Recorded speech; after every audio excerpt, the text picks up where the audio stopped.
As always, we begin by acknowledging the original stewards of the various land that we are on. We also acknowledge our ancestors. We acknowledge all those who toiled without compassion or compensation. We acknowledge all the elders and community stalwarts whose shoulders we stand on as we build, share, learn together for our collective liberation and sovereignty. So, if you can please do us the honors by introducing yourself to our listeners and viewers and tell us about your amazing work. Absolutely. My name is Lionel. I guess that's my legal name, and I'm actually someone I guess who's curious about life and many things. But I guess some part of me that I'm known for is actually my background in tech, especially in cybersecurity. And through that, I've been able, I guess, to have an international career where we started in France, and then I moved to Canada, and from there, I've been able, I guess, to climb the ladder and also build some interesting project in cybersecurity. And outside of that, I'm also someone who's heavily into arts and culture. So I've been also been a creative entrepreneur. So that have been, I guess, my two hats or two main hats that I've been wearing for the past few years now. Awesome. That's very rich, past that led you here and definitely an asset here on the Canadian soil. So, Absolutely. you're welcome. So what inspired you about the work that you do? I would guess what inspired me is really just my journey in the sense that I was born and raised in Central Africa with a mom from Congo DRC and a dad from Gabon, so both in Central Africa. And then from there, I moved to France, and from France, I now moved to Canada. So if we really pay close attention to that, right, that's three continents, and that's also actually were part of the transatlantic slave trade back in the day. So, and during that period, that was done, I guess, where it was when people were taken by force, against their will. But now, on my own level, I actually did the same path, but by choice. So to me now, the way I've seen that is really now trying to build a bridge, between those areas, between the motherland and I guess what we can call the Afro diaspora.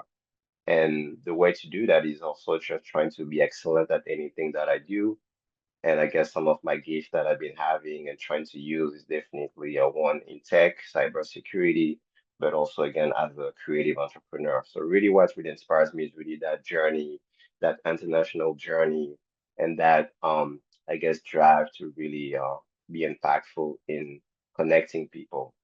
Exactly. That's amazing.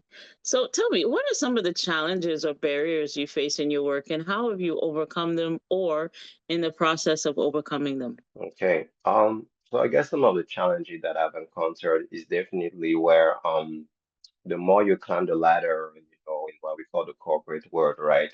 Being a minority, especially a black person, then the less you will see representation, the less you will see people that look like you, which means that also when you are in those rooms, then you might sometimes have what some people call imposter syndrome, or you might just be, more challenged by your peers to where they might just want you to sort of like justify how come you arrive in those rooms, right? Was it just like DEI or do you actually deserve that spot? So I guess it's really those challenges to really make sure that you stay, I guess, aware of your talent and skills, that you stop doubting yourself and that you don't let, anybody trying to doubt you or to challenge you in a bad way get a hold of you. So you stay grounded, and it's really important to just remember your path and your journey and to keep your head up and just showing improving, but not necessarily trying to seek validation, but just knowing who you are. So yeah, I think the main challenge has been some of the time where people say like, yeah, the only black person in the room. So how do you keep showing improving despite it all? Absolutely. Yeah, those challenges are definitely a hard pill to swallow in that reality because we are so naturally gifted and talented and you know Yeah, um it goes without saying. So to be belittled in that way, and almost if you reverse the pain, it's actually laughable. Sometimes they say you got hmm to laugh at your pain because it's it's it's not it's not a true situation of DEI or anything like that. You deserve every position that you're in. You've earned your way just like anybody else. So Hmm. we really have to stop this nonsense, or else we will Hmm. start packing our bags and Exactly. going elsewhere. And yeah, Yeah, let me just stop no, there. absolutely. But it's also, yeah, the idea of sometime when you are an immigrant, you start to Hmm. realize that sometimes there's some stigma or stereotypes, that come with Yeah. that status. And then when you don't feel necessarily that fit any box, then people might just be, I don't know, surprised or shocked or ignorant, also because they have maybe some unconscious bias. So it's really Yes. now being able to move through that, and that unconscious bias might really come from anywhere, not necessarily the usual suspect, but sometimes it might Yes. come to actually people I don't expect actually them to have unconscious bias. So it's really learning how to, I guess, be patient and educating people and not necessarily take everything personal, because most of the time it's actually them that just need more information, more More knowledge than information. That's you right. More to need to education adapt on that. yourself. Yeah. Exactly. Yeah. Yeah, exactly. Okay, awesome. So tell me anything that you want to amplify in your work, anything you'd like to share with us today? Yeah, absolutely. I would say that right now, because of the state of the world, I think it's really important to really observe the world we are part of, to learn about the past, the present, and also potentially the future that we want to build. And from there, just see what role we can play, right? So me, I always be in love with tech and at the same time with art and culture and music. And for instance, when it comes to tech, something that we learn a lot today is anything related to AI or Gen AI. So I always tell people that, yeah, just stay curious about tech and why not try to just educate yourself more about that. And even to the younger generation or something, they're like, hey, what career can I pursue? I always tell, think about STEM, for instance, right now, because there's always going to be some demand and some opportunities in those areas, especially when it comes to, yeah, cybersecurity, or just, yeah, tech in general. So to me, it's really about making sure that we keep occupying those spaces because tech is really part of our lives and it's beautiful to see if we could, as a community, also be part of that future that is being built. So, if, for instance, when it comes to AI, for instance, all those tools that might have some bias because the way they've been programmed by people that don't look like us, that don't necessarily understand us, so which means that sometimes we need to actually build our own tools instead of using everybody else's tools. So that's why I really like to encourage people to really always, stay connected to those fields and why not be invested in it, whether it's studying it, whether it's investing in it, whether it's yeah, just remaining curious regarding that for sure. Yeah. Yeah, exactly. Exactly. Oh, that's Mm. amazing. So tell me, how do you feel about the future of social impact? Oh yeah, so the future of social impact, I feel like by social to me, one word that I like to use in all my approaches is humans, it's people. I feel like at the end of the day, no matter what we do in terms of career and all of that, we are a society. We are human beings. We are civilization. So we really want to make sure that anything that we're doing, I personally feel like we should always put human beings at the center of it. So that means that whenever we build something, we need to think, is it sustainable for us? Because otherwise, we might create a product or services, but if we don't put ourselves at the center, then we're literally going to build a future where we'll have a lot of issues and problems to face. So to me, I feel like as long as we're trying to think of the social impact that anything we're doing is having toward us as a community, then we'll be able to build sustainable futures and product and services. So I feel like it should be part of any initiative when it comes, yes, any social work, any social impact, right? And we see, for instance, today, big corporations sometimes be like, hey, we give a percentage of like a turnover for this initiative and da da da. But to me, that even should be the norm, where again, whatever product or service that we build, we should think, what is the social impact of that initiative or that product or service? And then literally every work should be social. Because if we put human beings at the center of everything, then anything technically by default is social.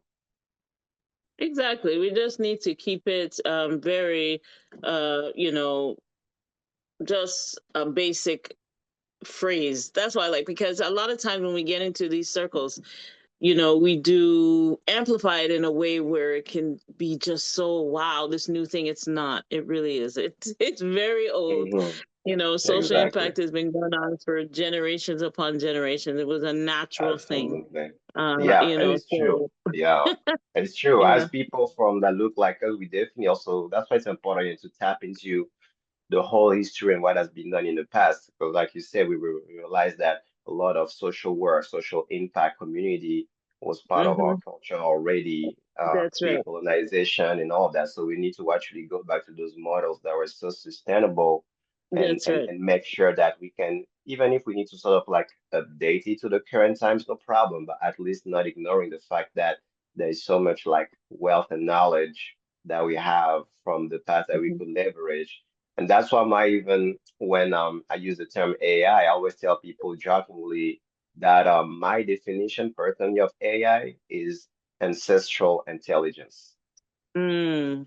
Because to Hmm. me, I feel like that's something that we should do first before even trying to dive into artificial.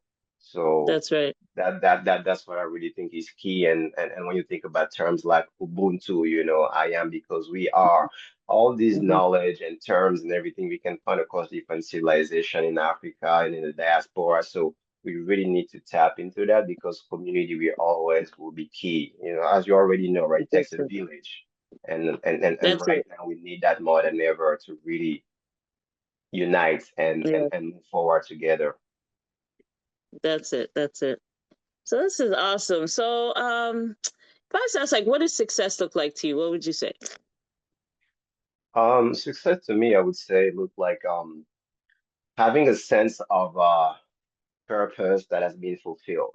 You know, I used to think that it could be happiness, but honestly, with time, I just feel like when you have that sense that you've done something um that is bigger than yourself and that is being fulfilled, or at least that you did your best to fulfill that purpose, then I feel like this is what success is.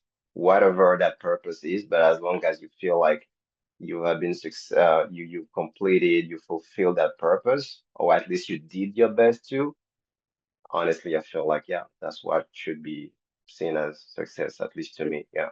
That's right. That's right. Totally.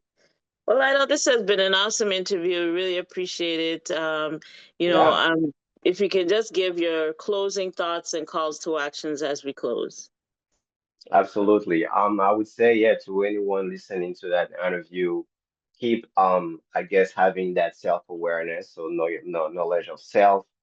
I know there's a lot of information, a lot of things going on in the world, but really try your best to really know who you are and then from there, really take your time to find your purpose and remember, why you're doing what you're doing and surround yourself with the best people that can help you accomplish your purpose. And hopefully you'll be living a successful life with a lot of positive impacts, socially, humanly, and in your community. That's right. That's right. The collaboration is key to social Hmm. change as we see, and as the African proverb, if you want to go fast, go alone. But if you want to go far, Yeah. let's do it together. So Yeah, this is exactly, absolutely. the model that yes, that we are living by. And we want to thank you, Lionel, and for all that you do. And we will close the way that we began by acknowledging the original stewards of the various lands that we are on. We also acknowledge our ancestors. We acknowledge all those who toiled without compassion or compensation. We acknowledge all the elders and community stalwarts whose shoulders we stand on as we build, share, learn together for our collective liberation and sovereignty. All right. So thanks again, Lionel. It's all Ashe. the best to you. And I'm sure we'll see and be Yeah. collaborating again very soon. Okay. Absolutely. Here or in the motherland, anywhere. Let's do Yes, that's it. right. That's right. All right. Take care. Absolutely. Thank you for having me and keep up with the great work. I will do. Thank you. Okay. Bye bye. Bye bye.